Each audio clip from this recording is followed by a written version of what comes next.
Remember, we brought you a news item on this where Ephson, the editor-in-chief of the Daily Dispatch, took to his leaflet and started a campaign, a propaganda, how some Mahama appointees allegedly spent over 8 million on properties in Dubai. Of course, the NPP communicators and the media houses behaving as if vultures looking for carcass to feed on jumped on this news, even though they know very well that they are false, spreaded it all over Ghana, discussed it however they want. Now Ephson is in the hot soup. He's been taken to court, and this I support 1,000,000%.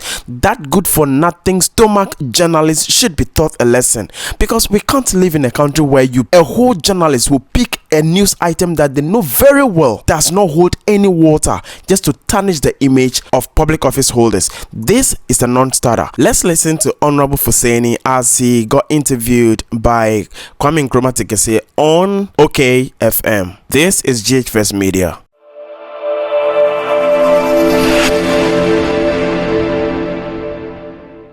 Honorable Alhaji Inusa Fuseni, former MP for Tamale Central. Now you know entry komo. Honorable Mwaji. Me jimaso na concern. Boko na usu me hoya. Daily Dispatch say how some Mahama appointees allegedly spent over 8 million on properties in Dubai. And now we do picture abeto back page. Now we see details now emerging. Details are emerging about how members of the SY John Dramani Mahama's government acquired properties worth 8.409 million Ghana cedis in Dubai. Now what's the report? Say former minister MP for Tamale Central, who served as minister for roads 2013 to 2017, owns 20 apartments across 5 luxury buildings with a total of estimated value of $7.240 million. Now Obobaku Jumeirah no triangle village no who will be ho all the minimum pa baby a yatwe epono ye de dana kosi pono so afa Millennium Place who will be ho afa who will be ho 2 apartments ewo Windham eno ye Marina no ye baby a yatwe sea no e de aban Marina Resort ho no mi kodim birthday kra ho kama pa and I go so be Sky Central Hotel and the one hotel ni nyina odia asemi eti say oh my whole story no. And first of all, story no any accurate. Okay, because in the first place, let me a minister from 2014 to 2016 or January 2017. So that's the first thing. But the second thing is that on one case say allegedly, alleged.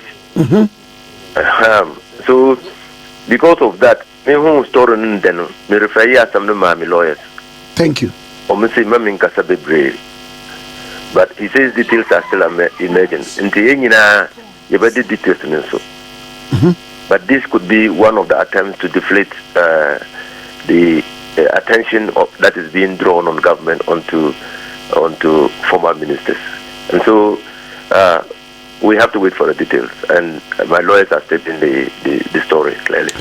Ephson will take the trouble to call you for verification and now one call me. Now I'm passing a property by Kubi Krao. No, let's wait. You see, this matter haven't been published at this time. Say me in those of saying there were 20 properties in high end. Let's say what about Jamaica and Pomedi and Nimhombo? Say in Dubai, it's not only very telling and revealing. It's also a story that goes to the reputation of the individual. And the man change. Let the details emerge. Let my lawyer study, so that I don't compromise my rights. to take further action on this matter. Oh, okay. This Ben Ephson guy should face the music this time around, because enough is enough. Enough of dragging people's reputation into the mud, all in the name of some stupid 1,000 Ghana someone is going to give him. Stomach journalism this time is dead in Ghana. Jandam, we're going to kill it completely. So he should be ready for it. In other news, now the minority in parliament is pissing some of us off. Why should Ghana be like a football to be played on political pitches? Everything now is being politicized. Once it does not favor the other party, they kick against it. Once it does not favor them, they kick against it. What sort of rubbish is this? The other day we made a news item on how the government is taking some measures to curb or set a price ceiling for the cement product in the country. That's the link up there. You can click on it and go watch that video.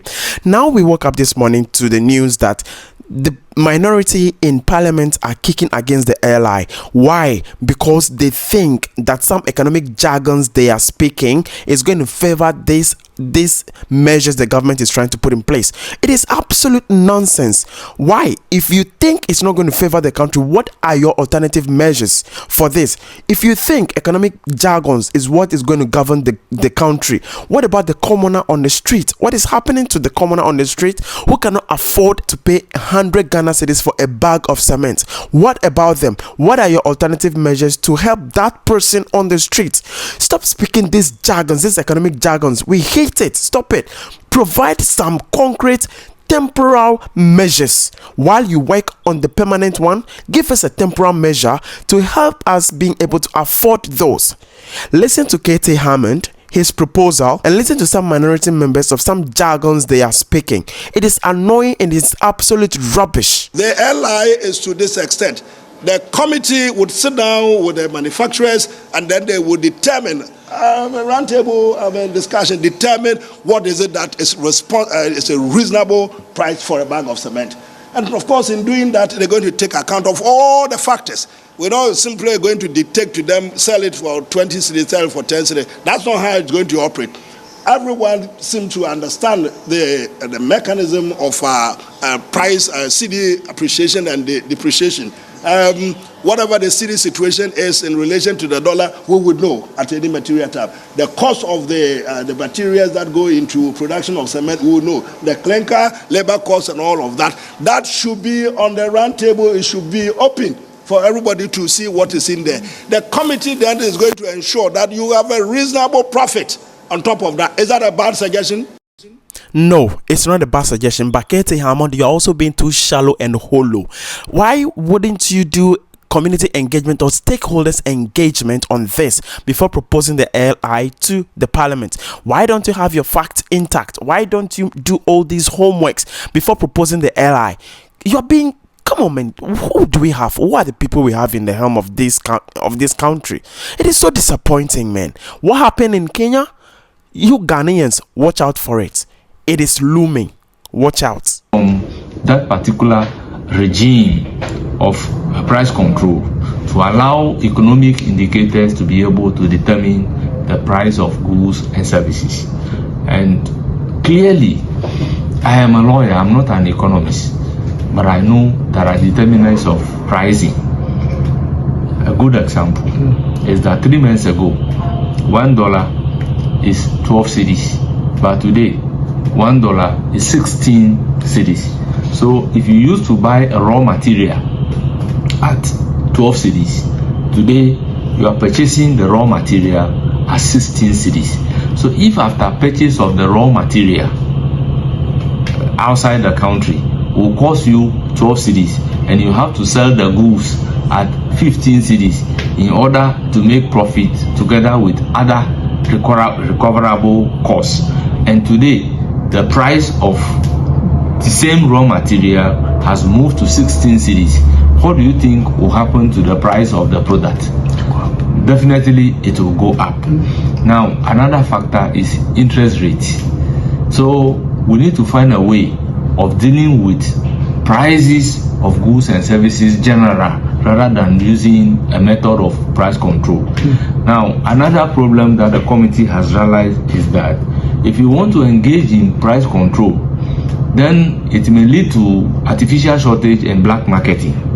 artificial shortage and black marketing in the sense that if the cement producers, for instance, have taken a decision that, they will just produce a small quantity of cement, whoever can illegally purchase it at the price that they will sell it in order to make a profit should come for it and put it somewhere in the black market. And if you are looking for the cement in the system, you are not getting it, and you need it. It's an essential commodity. What we mean is that you have to resort to that particular black market to be able to purchase the product. Honorable, we get all that. Look, if we tell you we are all economists, we are all economists because we've all studied economy to whatever level we have. But trust me, what we are speaking right now, it's a jargon. It's theory. It's on paper. We want practical solutions to our problems. And then you sit in your offices and speaking jargons to us. A jargon that we all read in the books, the Adam Smiths, we've all read them. Tell us the practical solutions you are proposing to this problem right now. If you don't have alternative, then you shut up. It is that simple. If you do not have the alternative, do not debunk a proposed solution. We are asking for a temporal solution. We get it. This has a tendency of creating the Kalabule situation the country experienced some time back. Some of us were not born there, but we're privy to the situation. That Kalabule situation, of course, we don't want it to happen again. So we are averting the black market situation, but we want a temporal situation. The cost of cement right now is not favorable. It is not favorable. Someone is being paid 2,000 Ghana cedis. Someone is being paid 3,000 Ghana cedis at most. Their cement cost is how much? 100 Ghana cedis. How much can they buy out of that? How much bags of cement can such a person afford to purchase? How do they live? How does the commoner live in Ghana? It's surprising how even Ghanaians survive under this hardship. Give us a solution, a practical solution. Other than that, you shut up. It is that simple. If you don't have any practical solution for us at this point, Honorable Atufose and your people, if you can't bring your big heads together for a solution for the country, shut up. This is GH First Media. We say it just as it is.